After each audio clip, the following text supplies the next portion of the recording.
I remember the day I first met Heather. It was a cool autumn afternoon, and we were both attending a charity event hosted by Doug. I had been invited due to my work in investments, but Heather immediately caught my eye. Her laughter filled the room, drawing me toward her like a magnet. We spent the whole evening talking, sharing stories, and connecting in ways I hadn't anticipated. From that moment, I knew there was something special between us, something worth holding on to. As time went by, Heather and I became inseparable. Our relationship flourished, and after 4 years together, I felt incredibly lucky. She wasn't just my partner, she was my confidant, my best friend. We had our ups and downs like any couple, but the good times always outweighed the bad. So when Doug invited us to his New Year's Eve party at his mansion, I was thrilled. It was the perfect chance to celebrate not only the holiday, but also the life we had built together. I rang the doorbell and stepped back, waiting for Doug to answer. While we waited, I pulled Heather in for a quick hug, kissing her softly. The love I felt for her was beyond words. These past 4 years had been the happiest of my life, and tonight we were going to celebrate in style, surrounded by friends at Doug's grand New Year's party. I was eager to see Doug, but I was even more excited to spend the evening and night with my wife as we welcomed the new year. Just as I was about to ring the bell again, Doug opened the door with a grin and loudly invited us in. From the number of cars outside, I could tell it was going to be a big party, but I was still surprised by how many people were packed into his house. Doug hugged Heather tightly and kissed her cheek before pulling her inside. He then turned to me, shook my hand, and stepped aside so I could enter. A maid took our coats, disappearing with them.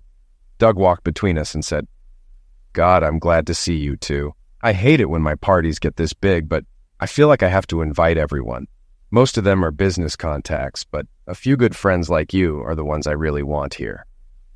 "Clarissa is around somewhere, probably avoiding the usual handsy crowd," he added with a chuckle. As the night went on, Heather and I danced, ate, and drank more than we probably should have. We weren't worried because we knew we had a bed upstairs. We were among the few invited to stay the night, so we didn't have to worry about driving, getting a cab, or designating a sober driver. I'm doing pretty well in the investment business, I thought to myself. In fact, I'm one of the top brokers in my office and rank high in the company. Because of this, I recognized quite a few people at the party.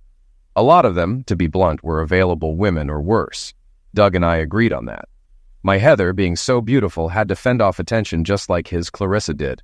Throughout the evening, I took the opportunity to socialize, chatting with current clients and approaching wealthier guests to potentially gain new ones. But I kept an eye on Heather, too. I trusted her completely, but I'd be lying if I said I wasn't a little jealous. I watched her closely and sometimes had to step in when a man got too familiar. Whenever I'd rescue her at parties, Heather would smile and kiss me gently, often whispering, "Thank you," or "Thanks for saving me, honey." Tonight was no different. Several times, I saw her trying to slip away from someone who was a bit too close. Each time I got a smile, a touch, or a kiss, followed by her soft, "Thank you." We'd chat for a bit, maybe share a quick dance or drink, and then go our separate ways again. As the night went on, many guests left, leaving only those staying to ring in the new year with our host. That's when I noticed one man in particular. He seemed to be shadowing Heather, almost stalking her. He never strayed far and kept watching her. I recognized the look. He was completely taken with her, seizing every chance to stay close. At first, Heather ignored him or moved away, but as the night went on, she stayed with him longer, even smiling or laughing at what he said. Sometimes she lightly touched his arm. This wasn't like my Heather. She never flirted like that, especially not with a stranger. Doug must have noticed too, because just before midnight, he came over to me. "Stan," Doug said quietly, "the guy with Heather is Jonathan Douglas. He's bad news, a real player. I didn't invite him, but one of the women brought him as her date. I haven't seen them together since you and Heather arrived." Doug stood next to me, carefully scanning the room. A curious look crossed his face as he continued. "Actually, I think his girlfriend already left. Now that I think about it, earlier in the evening she watched him follow Heather for a bit. Then they had a pretty heated conversation. I haven't seen her since." "Stan, he's a problem," Doug warned. "Problem with a capital P. He's married, but they're separated more often than not. He goes after married women or anyone with something he wants. He's drawn to married ladies and wealthy single women, even though he's worth millions himself. You need to watch him. He could charm a nun into bed and make her think it was her idea." For the third time that night, I went over to pull Heather away from Jonathan. He gave me the same smug look as before. But this time, Heather didn't thank me. Instead, she looked frustrated and said, "Stan, what's up with you tonight? You saw I was enjoying my conversation with Jonathan. Why did you feel the need to interrupt? He's not like the usual creeps you've saved me from. He's actually interesting and has hilarious stories. He's running for mayor and was telling me about the people he deals with on his campaign. When he found out I work in public information and advertising, he asked for advice on how to get his message to voters. I think he might offer me a job." I couldn't believe what I was hearing. "Honey, I don't care," I said firmly. "I don't trust that guy and I don't like him around you. Doug says he's bad news and a real womanizer. I've heard things about him too, and I want you to stay safe. The job he's hinting at will probably have you working non-stop." Heather glared at me for a moment, her anger flashing. I worried I'd messed everything up, but then she smiled and leaned in to kiss me, saying, "Aw, this is cute. You're jealous, but don't worry, honey. You're all mine." As we parted to mingle, something stuck with me. She said, "You're all mine," but didn't say she was mine. That thought lingered, and 3 months later I'd recall that night in painful detail. The last 2 months had been rocky at home. Soon after the party, Heather started coming home late from meetings or visits with her parents. When I asked her about it, she'd get angry and defensive, claiming she lost track of time or had to finish something before leaving. She also began volunteering for the local Republican Party after work, which ate up more of her time. Heather is a department leader, and her skills are almost legendary. She became a volunteer office manager for the local campaign, cleaning up chaos and gaining popularity.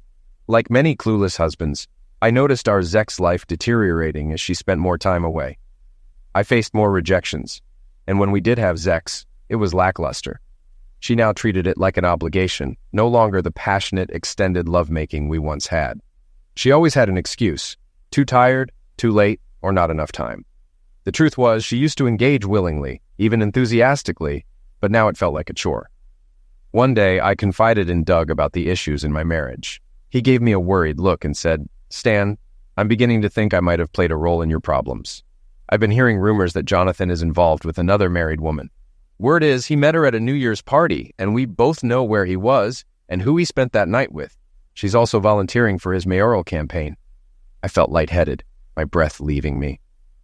Doug looked at me and asked, "Stan, what's wrong? You look like you've seen a ghost."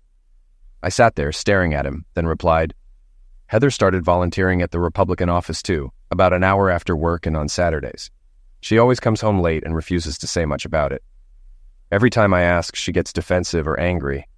When she's home, she snaps if I get close to her, and she's almost violent if I try to see her undressed or initiate anything physical." Doug leaned back and pursed his lips. After a pause, he said, "Stan, I'm going to find out what's going on, and well, let's just say I won't let him get away with it if he's been abusing my hospitality by messing with my best friend's wife. I'd be mad if he hooked up with any married woman at my party.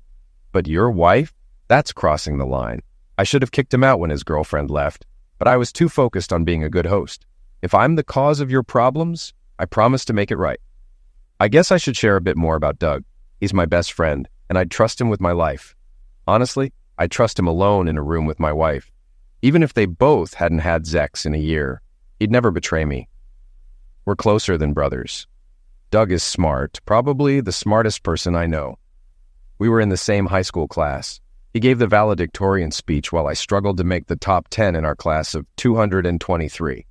He only went to college for a year before deciding it was a waste of time. He barely attended classes, never studied, but still earned a 4.0 GPA. He ended up taking just a few finance courses before teaching himself everything about investing and finance. The reason he needed to learn about it was that, during his freshman year, he inherited a little over $70,000 from his grandparents. Unlike most young people, Doug didn't blow the money. He bought a decent used truck and invested the rest in the stock market. His first 2 stock purchases were based on a broker's advice. Unsurprisingly, they were trendy picks that made money only for the broker. That made Doug furious, and he started educating himself. He watched CNBC, read books, and researched the market. Eventually, he opened a discount brokerage account online, transferred all his funds, and started trading on his own. From his first solo trade, Doug made more money than he ever did with the so-called experts. It didn't hurt that he started in the late 80s during the tech boom and dot-com craze. He got in and out of several lucrative stocks. No, he didn't profit from every trade, but he grew his wealth exponentially. He was also smart enough to move into safer stocks when the market started to decline. He bought Berkshire Hathaway shares at just over $17,000 and sold them 3 years later for $72,357 a share. By then, he was a multimillionaire and was expanding into venture capital and real estate. I graduated from college and spent 4 years working as a salesman for a restaurant chain. I didn't enjoy the travel, and I was serious about Heather, so I became a stockbroker. I managed a small part of Doug's millions. He handed me some of his investments when I was starting out, and I always suspected it was to help a friend. I felt guilty because I knew he didn't need my advice or management. It felt like charity. But Doug convinced me otherwise. His reasoning was twofold. He wanted to spread his investments across different brokerage firms for safety, and he believed I might come across valuable information that could help him. Neither of us ever considered it insider trading, but occasionally I came across something useful. We both benefited. Doug also referred many of his friends and acquaintances to me if they needed full-service brokerage, so I earned commissions from those trades. Doug didn't work for anyone else. He worked 8 to 10 hours a day for himself, researching stocks and managing his investments. He lived well and tried to bring Heather and me into his social circle. We attended countless charity events with him, often at his expense. Occasionally, I'd cover the costs since I had an expense account as a broker. Doug and I also went to political meetings and socialized with influential people. We never missed a Friday night party at Doug's house. After Doug and I talked, we had plans to attend a $500 a plate political rally with him and his girlfriend. As usual, Doug treated Heather and me. For some reason, Heather was more reluctant than usual to go with us this time. I insisted she join me, and I still regret it. Our marriage was already heading toward disaster, especially after Doug's investigators gave me their report on Heather. But that dinner marked the real beginning of the end.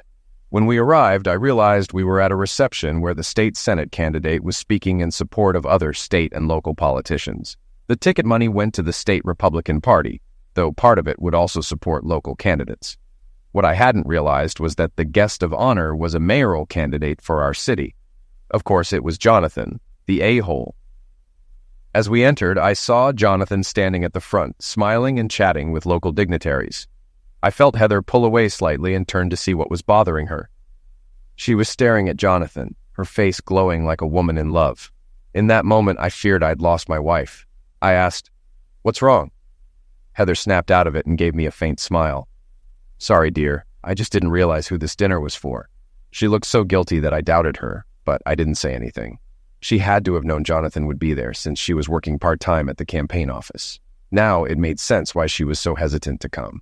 I glanced over at Doug and saw he had noticed our exchange. He turned to glare at Jonathan before putting on a smile and guiding Heather to a chair. He pulled it out for her, then sat Clarissa down next to him on his left.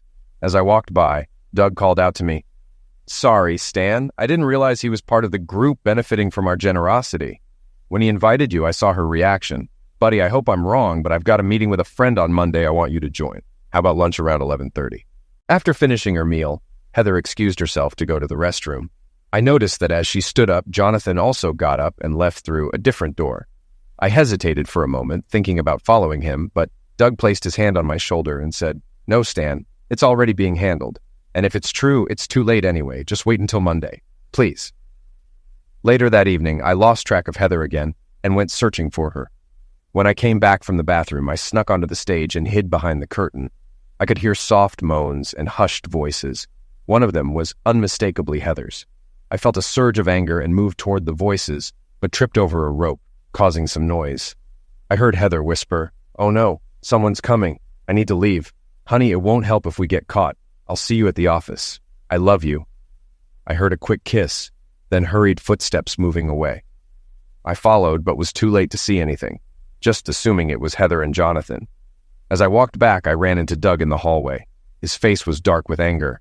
He grabbed me and made me stop. "Damn it, Stan," he said. "I told you to leave it alone. We need to gather information before you do something rash. If she is cheating, and I think she is, we need proof. That way you can get the best deal in a divorce if that's where this heads. The way you're acting, you're only going to get screwed over by the legal system." After calming me down a bit, Doug continued, "I saw them rushing down the other corridor. They stopped at a classroom door, and she looked around for you. When she didn't see you, she got scared and told him she thought you were trying to find them. Now she's even more suspicious, and it'll be harder to get the truth. When we returned to the table, we played it cool. We made sure Heather and others saw us laughing and passing a pocket flask. As I sat next to her, Heather shot me a look and asked, "Where were you?" Just then, Clarissa walked over to Doug, gave him a hug, and smiled at us. "Okay, you two. Next time I catch you sneaking out to your car for a drink, I'll either come with you or call the cops. Now, let me have a sip from that flask." Heather seemed to relax a bit. She turned to Clarissa and asked, "Oh my God, what were they up to? I couldn't find them earlier." Clarissa laughed and replied, "Oh yeah, I tried to catch them for my share before they went inside, but as you can see, they beat me to it." Later, during the dance, I took a turn with Clarissa. She was lost in the moment, and when I tried to glance around the room, she gently stopped me, refusing to follow my lead. She kissed me on the cheek and said, "No, Stan, you don't want to look right now. Just dance with me and try to enjoy the evening. I know what you're going through, and it's only going to get worse. But remember, Doug and I are here for you, always." I relaxed a little and returned the kiss, whispering, "Thanks for stepping in earlier. I nearly lost it, and Doug thinks that would have been a big mistake. I'm so angry at this guy, I don't know what to do." The rest of the week and weekend were rough. I swung between fear and rage. Deep down, I knew Heather had emotionally left me, and it was only a matter of time before she physically left too. We hadn't been happy for weeks. I started to distance myself from her mentally, even though I wasn't certain if she had cheated. But if she hadn't, there was still something seriously wrong, because we weren't the loving couple we used to be. Finally, the day of my meeting with Doug and his friend arrived. I had a strong feeling his friend would be a private investigator. I was nervous, my stomach in knots and dealing with heartburn. Beneath the surface, I could feel my anger simmering, and I knew Doug and his friend could see it. I was both dreading what I might learn and eager to know the truth. As I approached the table, Doug stood up, shook my hand, and pulled me into a hug. After the greeting, he introduced me to his friend, Simon Hobbs, who turned out to be an investigator. We took a minute to look over the menu and place our order with the waitress. Doug then said, "Let's get this unpleasant business out of the way." He looked at Simon, then back at me. Simon opened his briefcase, pulled out a large envelope, and handed it to me. "We've been following your wife and Mr. Douglas. Per Mr. Beaver's request, the surveillance lasted for 20 days, ending last Saturday night." He continued, "During that time, we observed that they had lunch together daily, except for Sundays when she stayed home. They dined at various upscale hotels, and after each meal, they would retire to a room rented by Mr. Douglas's campaign. On 8 separate occasions, we were able to enter the room by posing as room service. Each time neither was dressed and the bed was in use. Photos and reports are included. We also recorded audio by placing a microphone under the door. They had sex during every hotel visit." Simon paused, then added, "Additionally, we recorded multiple inappropriate encounters at the campaign office and after hours. We have photographs of them engaging in sexual acts 3 times at the headquarters and once at a party with some of Mr. Douglas's supporters." He hesitated before saying, "Perhaps the worst thing we captured involved a meeting between Mr. Douglas, your wife, and Stephen Negrano, the president of the Municipal Employees Union at the Gentlemen's Club. Negrano seemed quite taken with your wife, and we have photos of her sitting on his lap while his hand was under her dress." Simon then placed a laptop on the table and played a segment of the DVD. "You'll get a copy of this in the report, but I wanted to go over this specific incident first. My operative was excited to share this information, and I believe your lawyer will be too." Doug and I leaned in to watch. In the video, Heather was sitting between Jonathan and Stephen. The 2 men leaned over her, talking, while Jonathan's hands roamed. He touched Heather's bosoms and slid his hand under her skirt.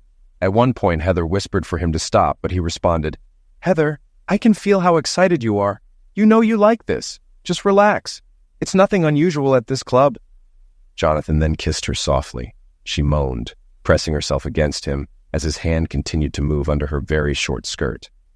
From the camera angle, it was clear she wasn't wearing underwear. After Jonathan leaned back, Stephen pulled her onto his lap. She tried to resist, but he kept pulling her in, sliding his hand under her dress and unbuttoning her top to kiss her bosoms. Heather hissed, "Stop it, Stephen." Stephen then looked at Jonathan and said, "Jonathan, you know what needs to be done if you want the union's support. I want to spend the weekend with her. If you arrange that, I'll make sure the union backs your campaign." Heather, clearly distressed, tried to get up, insisting, "No, this is not happening. Let me go." Ignoring her, Stephen raised his eyebrows at Jonathan while continuing to touch her. Jonathan swallowed hard and leaned toward Heather. He said, "Honey, we really need this. Just go with him and help me out. It'll secure our future. And it's not like you haven't done this before. Just tell your idiot husband you have a meeting this weekend." In the video, Heather looked shocked and tried to resist. But then she seemed to relax. She moaned and turned toward Jonathan, kissing him. At this point, the club manager approached their table, looking nervous. He glanced at Heather, then at the men, and stammered, "Mr. Negrano, I've overlooked a lot for you, but you're becoming too obvious. Lieutenant Jones said the chief sent detectives to the club to reduce incidents like this. If they see what's happening, they'll shut me down. Could you take this to a back room or a hotel, please? This is my livelihood." Stephen laughed and looked at one of the large men sitting across the table. He said, "Hey, Ralph, why don't you give Joe a couple thousand for his trouble? The little lady and I are heading to the DoubleTree for the weekend. Make the arrangements, okay? Just frame it as a meeting of union leaders like we usually do." I felt my anger boiling over and started to stand up. I growled, "That lying woman. She wasn't at the DoubleTree last weekend. She called me on Friday evening claiming she had been assigned to a disaster relief project for work and was flying to San Francisco." Doug and Simon quickly grabbed me and sat me back down. Simon calmly said, "Please wait, sir. I'd like to fast forward and show you one more clip. Then you can read the report in full. We have some suggestions we'd like to discuss, but I figured you might want to see the footage first." Simon continued, "My operative stopped filming at the club and sent reinforcements to the DoubleTree ahead of Stanley and Heather. Once Stanley's men checked him in, they went to the bar for a few drinks. My operatives, dressed as hotel staff, followed them into the room once it was opened. After the thugs inspected the place, my team started adjusting the pillows, flowers, and other decorations, acting like they were preparing the room." Simon smiled slightly and added, "One of the senior managers even sent an assistant downstairs for fresh flowers and more champagne, giving my operatives extra time to place hidden cameras and microphones in the main room and both bedrooms." He continued, "By the time your wife and Stanley returned to the room, they were both drunk. The cameras captured everything. I'll play some of the key footage." Simon started playing the DVD on his small computer. The video showed Heather and Stanley entering the hotel room and shutting the door. Stanley immediately leaned in to kiss her. Then with a growl, he tore her blouse open, buttons flying everywhere. He yanked it off her shoulders as Heather unzipped and let her skirt fall to the floor. Since she wasn't wearing any underwear, she was left completely undressed. She stepped out of her shoes, took Stanley's hand, giggling as she led him into the master bedroom with the king-sized bed. The footage showed Heather undressing Stanley and pushing him back onto the bed. After several minutes, another man appeared in the frame. Stanley looked up at him and smiled. The man was the city services director. The video documented Heather engaging in sexual acts with both men. Simon paused the video and looked at me. "Your wife stayed in that room until checkout on Monday morning. During that time, she had sex with all the senior managers of the Municipal Employees Union and Stanley." Late Saturday night, Jonathan Douglas himself visited the room. He, Stanley, and the city services director spent most of the night with her. We have more photos and videos of these events, including footage of them discussing plans to misuse city funds to support Jonathan's mayoral campaign. Simon continued, "We also have evidence of Senator Nussbaum and 2 judges involved in sexual acts with your wife and Jonathan. Jonathan traded her sexual favors for their support. Everything is documented." He paused before saying, "At the campaign dinner where you tried to catch them, Jonathan and your wife were planning to have sex on stage. He had already pulled her dress down below her bosoms and removed her underwear. He was about to start when she heard you and made him stop. That's when they ran.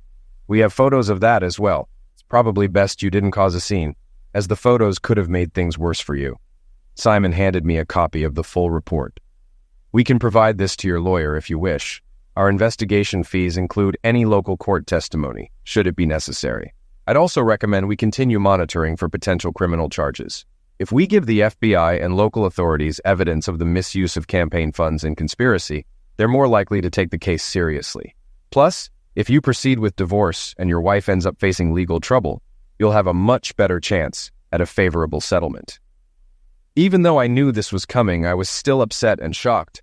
I couldn't believe the level of depravity and disrespect my wife had shown while under surveillance. The report revealed that she believed she was in love with Jonathan.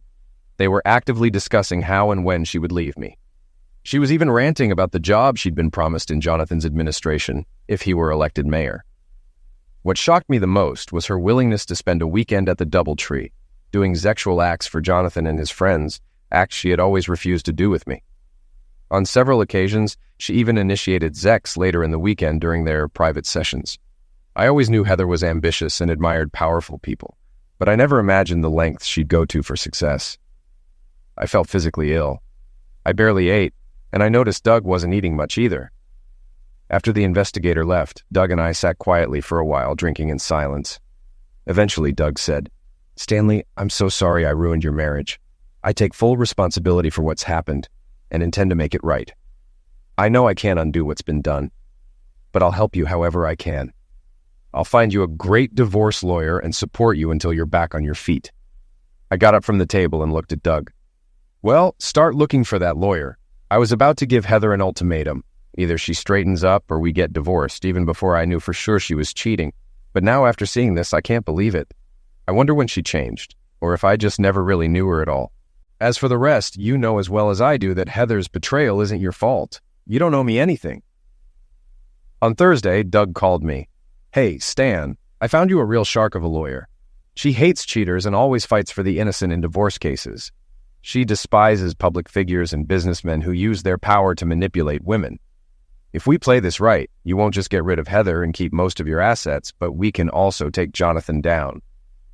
Doug gave me the name and contact information of the lawyer he recommended. I called her later that day to set up a consultation. When I told her assistant who I was, she said they'd been expecting my call and scheduled me for a 9 a.m. meeting the next morning. I agreed and received a list of documents and information to bring with me. When I arrived the next morning, I was immediately shown to her office. I was impressed with my new lawyer, and we quickly got into a conversation about my goals for the divorce. I told her, "I want to dissolve this marriage and keep all our property, though I know that's unlikely. I also want to go after this wife-stealing prick for everything we can. I want to ruin his chances in the mayoral race and leave him broke." Sally, my lawyer, leaned back in her chair, rocking slightly as she thought. Then she smiled and asked, "Are you sure you want to go all out? Or do you want to financially destroy him, ruin his reputation, and potentially send him to prison? With the right moves, we can likely get him jailed. I've already reviewed parts of the investigator's report, and it's incredibly damaging. Sorry to say, but this case is so egregious that we could take down most of the key players involved. In fact, I'm legally obligated to hand over the report to the authorities because they've violated several federal laws. If we go to the authorities first and then file for divorce, we'll shot him harder. If you file first, he might find a way to escape or avoid punishment for a while." I replied, "I don't care what we do to him and the others who slept with Heather. As painful as this is, I know Heather is the one responsible for all of this. But she couldn't have done it without him. From the moment I saw him meet her, I knew he was the one pursuing her. He kept after her until she gave in and ended up in his bed. It takes two to tango. She always wore her wedding ring, so he knew she was married. I even heard them on tape, talking about her stupid husband and planning how to treat me. When the time came for the big breakup, Sally and I worked through her questions, and I made a firm decision. I told her to prepare and filed the divorce papers immediately. We also agreed that the private investigator's report should be handed over to the FBI right away to trigger an investigation into campaign law violations and the misuse of union and city funds. Sally suggested I contact the process server to serve Heather and threaten legal action against Jonathan Douglas. She warned, "If he's like most politicians, he might threaten you with physical damage, try to get you fired, or even countersue if you persist. He may also attempt to negotiate secretly and offer you a bribe. If that happens, and depending on the source of his funds, we could strike him with additional campaign law violations. Politicians often divert campaign money for personal use, and I wouldn't be surprised if he tries to do that." Sally then pulled out a tiny microphone and a recorder. "I want you to keep these with you at all times. Wear the microphone hidden in your hair and keep the voice recorder in your car.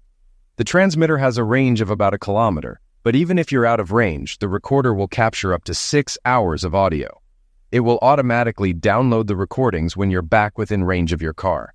If you give me your car keys, I'll have someone install a dash cam while we finish here." She also advised, "Consider rehiring a private investigator or let me hire one to continue watching your wife and Mr. Douglas. I've heard rumors that your wife isn't the first woman he's seduced, and he's used illegal means to cover things up in the past. If we can catch him discussing plans or trying to manipulate the situation, we can really nail him and your wife." I smiled and said, "The private investigator I hired gave me similar advice. I still have him on retainer." The next Thursday, Sally called. "Mr. Malone, we're ready to file for divorce and serve your wife. Do you still want to follow the plan and attend when she's served?" "Absolutely. At least that I'll get some satisfaction out of it." I thought about it and suggested, "What if we serve her tomorrow night at campaign headquarters? Wouldn't that be a good time?" Sally was silent for a moment and then said, "No, Stan, that wouldn't be a good idea. If you serve her there and make a scene, everyone at the office will know immediately, and word will spread fast. If that happens, Jonathan might lose the election, but he won't feel pressured to bribe or negotiate with you. It's better to serve her when she's either alone or with him. Ideally, when they're alone." "Okay, I get your point. How about we follow them tomorrow night? Heather usually doesn't get home until midnight on Fridays, and the investigators' report said they often spend Friday nights alone in a hotel room. It's usually the same one they use during lunch. Couldn't we serve them room service and catch them in the act?" Sally agreed to hire a process server to interrupt their Friday night hotel rendezvous. When I arrived at my office, 2 men in suits were waiting for me. They introduced themselves and asked to talk about how I was managing some funds for their widowed mother. I smiled and invited them in. Once the door was closed, they showed me their FBI badges. They explained they were working on Jonathan's case based on the materials my lawyer had sent over. When they found out I planned to use a process server and record the interaction, they asked me to wear one of their devices to capture the conversation. This request made me uneasy, as I had been considering how I might make some side money off of Jonathan, my winnings, so to speak. But I couldn't come up with a good reason to refuse, so I agreed to wear their wire too. That evening, we all followed the 2 lovebirds from campaign headquarters to the hotel. They left around 7 p.m. and were in the room by 7:30. There were so many of us it felt like a parade, and I worried we'd be spotted. After they got to the hotel, we waited for almost an hour. I had the foresight to bring my camera to capture everything. I'm not usually into home movies, but in this case, I made an exception. We were just about to knock on the door when a fortunate coincidence occurred. The elevator doors opened, and a room service waiter came out, pushing a cart full of dishes. He walked toward the room and gave us a questioning look. I smiled, pointed at the door, and said, "Go ahead, be our guest. We didn't mean to interrupt Mr. Douglas's dinner. We'll just step aside for a moment." The waiter smiled and said, "No problem." He knocked on the door, and when Jonathan asked who it was, the waiter replied, "Room service." The door opened, and the waiter entered. The process server and I stayed out of sight, waiting for the waiter to leave. As he opened the door to exit, I moved forward to keep it from closing. The process server and I quietly slipped into the room, staying out of view. We waited until Jonathan and Heather started their dinner before fully entering. I was ahead of the process server when we walked in, and the sight before me was shocking and heartbreaking. Despite the detective's report, seeing it in person was far worse. Heather and Jonathan were completely undressed, sitting at a table with their meal laid out. They had ordered appetizers, dessert, and wine. Heather was sitting on Jonathan's lap, her back to him, as they fed each other while having sex. They looked completely lost in their own world, kissing tenderly as they enjoyed each other's company. I began filming as we turned the corner. Finally, I gave the process server a nod and he stepped forward. He asked, "Are you Jonathan Douglas and Heather Malone?" Heather screamed, jumped off Jonathan's lap, and ran to the bed, grabbing a hotel robe to cover herself. Jonathan cursed and stood up angrily. He growled, "Yeah, I'm Jonathan. Get the hell out of my room. How did you even get in here?" The process server replied calmly, "The room service waiter let us in. Didn't you hear us ask if we could enter? I thought you invited us." He then walked further into the room and handed Heather the divorce papers, saying, "You've been served." I stepped forward, and Heather finally noticed me. "Stan, damn you, what are you doing here? And what's all this talk about divorce? If you don't stop this nonsense, I'll ruin you. You'll have nothing, and I'll take everything." I looked at her calmly and said, "No, Heather, you won't. In fact, if you know what's good for you, you'll sign the papers and accept my terms. When I'm done with you, I'll deal with your lover. I'm filing a lawsuit against him for mental cruelty and alienation of affection. Luckily, we live in a state where those lawsuits are still allowed. This could also hurt his election chances. To be blunt, you've been played, and now it's your turn to face the consequences. Heather didn't bother going home that night. I didn't see or hear from her until the following Wednesday when she called me at work. She didn't apologize or make small talk. As soon as I answered, she said, "Jonathan and I want to meet with you to settle this mess. We've booked a conference room at the hotel for tonight. Be there at 7. She didn't ask if I could come. She simply commanded it. I called Sally and told her about the call, then contacted my FBI contact. Sally insisted I go, and both she and the FBI would be there to support me in case things went sideways. When I arrived at the hotel, I asked the receptionist where the meeting was and was led down a hallway to a small conference room. A large man stood guard at the door. As I tried to enter, he stopped me. "There's a private meeting going on, sir," he said. "I know," I replied. "I'm Stan Malone, and I'm supposed to be here." After checking my ID, the guard knocked on the door. The door opened slightly, and he said, "Mr. Malone is here, sir." I couldn't hear the response, but the door closed again. The guard turned to me and said, "I'll need to search you, sir. Please empty your pockets into this tray." I emptied my pockets, and he patted me down. I was getting irritated and asked why I was being searched. The guard smirked and said, "Well, sir, political figures have been known to attract assassins, and Mr. Douglas doesn't want to take any risks."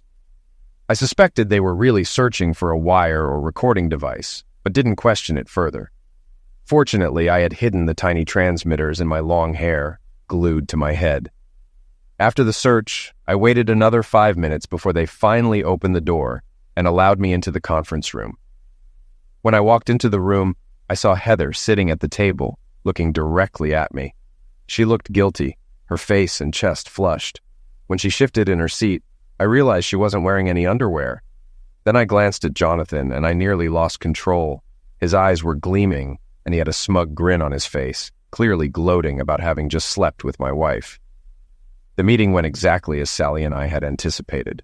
Jonathan started by threatening to get me fired from my job, and then he escalated to threats of physical damage unless I gave Heather a better deal and dropped my plans to sue him and his campaign. I leaned back in my chair and calmly said, "Listen, I know you and your cronies might be able to damage or even eliminate me, but that won't save you. I've taken precautions. If anything happens to me or my family, even an accident, several packages will be sent out automatically. You know as well as I do that not all media can be controlled, and some will publish the information, especially if I'm seriously hurt or eliminated. You'll be finished." I watched Jonathan's face fill with anger, and I saw that familiar tension in Heather's expression that meant she was furious. Smiling, I continued, "I know exactly what you were doing before I walked in here, and I have photos of you doing it several times before. In fact, I have photos and recordings from your meeting last week with union leaders and senior city officials at the hotel. Do you really think they'll thank you for dragging them into this mess? If anything happens to me, the paperwork being mailed out will expose them, Heather and you. Some of these people, let's just say, aren't ones you want to cross." Heather glared at me, while Jonathan, looking a bit sick, tried to maintain his composure. He snapped, "You heard what I said. Stop your threats and end this quietly, or else—" His voice grew colder as he glared at me. "Now get out of my room!" I smiled and leaned forward. "You know, Jonathan, I might reconsider everything if I were confident in a fair divorce settlement from my wife," I said calmly. "But if this town's idiots elect you, they'll get what they deserve." I stood up, maintaining eye contact with Jonathan until he looked uneasy. I could tell it took all his effort not to look away. I chuckled softly and turned toward the door. Before leaving, I glanced back and said, "Oh, by the way, Jonathan, things are going to get very uncomfortable for you soon." Without waiting for a response, I walked out. When I got home, I found my private investigator waiting in the driveway with the FBI agent. They were ready to debrief me. After removing their microphones and packing up the equipment, the investigator smiled and said, "We got it all. After you left, Jonathan ordered his people to put you under surveillance and dig up anything they could use against you. You really rattled him." 3 days later, I followed up with Sally about the divorce. After some discussion, I brought up Jonathan. "Sally, I'm done waiting for this idiot. I told him and Heather what it would take for me to walk away, and they're still blocking me. Let's get aggressive. File the lawsuit against Jonathan. I think we should go for $10 million in damages." Sally paused to consider, then said, "Let's do it. That'll definitely get his attention and make headlines." As I left Sally's office and got into my car, I noticed one of Jonathan's thugs following me. He stepped back, grabbed his phone, and started gesturing wildly while talking. He must have overheard my conversation about the lawsuit. That evening, Jonathan called me, his voice filled with controlled fury. "Listen, idiot," he began, trying to sound calm. "Heather and I talked about the meeting, and we've decided to give you some of what you want. She'll sign the divorce papers without any changes, and she'll walk away with only her personal assets and quit her job. As for me, I'm willing to settle out of court. I'll make sure there's a voluntary settlement agreement if you promise to keep quiet about all this." I couldn't help but laugh. "Jonathan, I can promise you that I won't be the one to leak anything. But I can't control what others might do. There are probably hundreds of people who know by now that you're sleeping with my wife." There was a tense silence on the other end before Jonathan spoke again, frustrated. "Fine. I'll offer you $1 million, no questions asked, if you sign a non-disclosure agreement. Heather will hand over the signed divorce papers with your proposed terms." I shook my head, amused. "Jonathan, I just told my lawyer to file a $10 million lawsuit. You'll have to offer a lot more than $1 million to make me drop it. Heck, I could probably make more than that from book and movie deals about this story." Jonathan cursed under his breath before speaking again. "Okay, $1.7 million. That's my final offer. I'll find a way to cover it in the campaign books, but that's the best I can do." "All right, Jonathan, but you better act fast. I won't stop my lawyer until I see the money in my bank account. Here's a Cayman Islands account number." What I didn't tell him was that the account was set up in his name using his address. I hoped federal investigators would find it and trace the money from his campaign. Once the funds arrived, I planned to transfer them immediately to make sure they couldn't be taken back. Later that evening, my doorbell rang. The same guy who guarded the door during my meeting with Jonathan and Heather stood there, holding a clipboard with a one-page legal document. "Mr. Douglas asked me to bring this for your signature," he said. I glanced at it and smirked. "Looks fine, but I need my lawyer to review it first." The man frowned. "I shouldn't leave without it." I sighed and shut the door. In my office, I called Sally, explained the situation, and she agreed to come over. After an hour, she smiled after reviewing the papers and told me to sign. 3 days later, I found $1.7 million in the Cayman Islands account. That same day, my lawyer informed me Heather had signed the uncontested divorce papers, which were filed and would be final in 30 days. I quickly transferred the money internationally, moving it between banks under a fictitious name in case Jonathan tried to get it. During this time, my work suffered. My commissions dropped to half, and I struggled to focus. Colleagues often had to cover for me and earned commissions on my clients' sales. Even after the divorce was finalized, I was still distracted, making costly mistakes at work. Worse, I couldn't stop worrying that Jonathan or his friends would retaliate. One night, the doorbell rang after 9 p.m. Heather stood there crying with a fresh bruise on her face. "Stan," she whispered, "can I talk to you?" I almost shut the door but hesitated. I let her in, leading her to my office. She sat, still crying, then finally spoke. "Stan, I know it's too late, but I wanted to apologize. I realized what a huge mistake I made. Jonathan knew exactly how to manipulate me. I fell for him, and the job he promised after the election made me lose sight of us." Her sobs intensified. "I was furious with you on New Year's Eve when you tried to separate us. I was already late when you pulled me away from Jonathan. He had convinced me to sleep with him less than 3 hours after we met. I'm so sorry." Heather's voice trembled as she described how, after just a few weeks of sneaking around, she became convinced she had to fully support Jonathan. He promised to leave his wife and marry her after the election, claiming it would hurt his campaign to do it sooner. She got caught up in the dream of being a mayor's wife, and maybe even a senator's or governor's, losing touch with reality. That evening, she found Jonathan with a young campaign volunteer. "You were right, Stan," she said bitterly. "He fed her the same lies he told me. When I confronted him, he laughed and said, 'What makes you think I'd marry an old strumpet like you, especially one with a history of cheating and sleeping around?' She angrily wiped her tears and added, 'He said if I behaved, I could stay as his social secretary and entertain his important friends like before.' Sobbing, she continued, 'I slapped him and he punched me. He's ruined everything, Stan.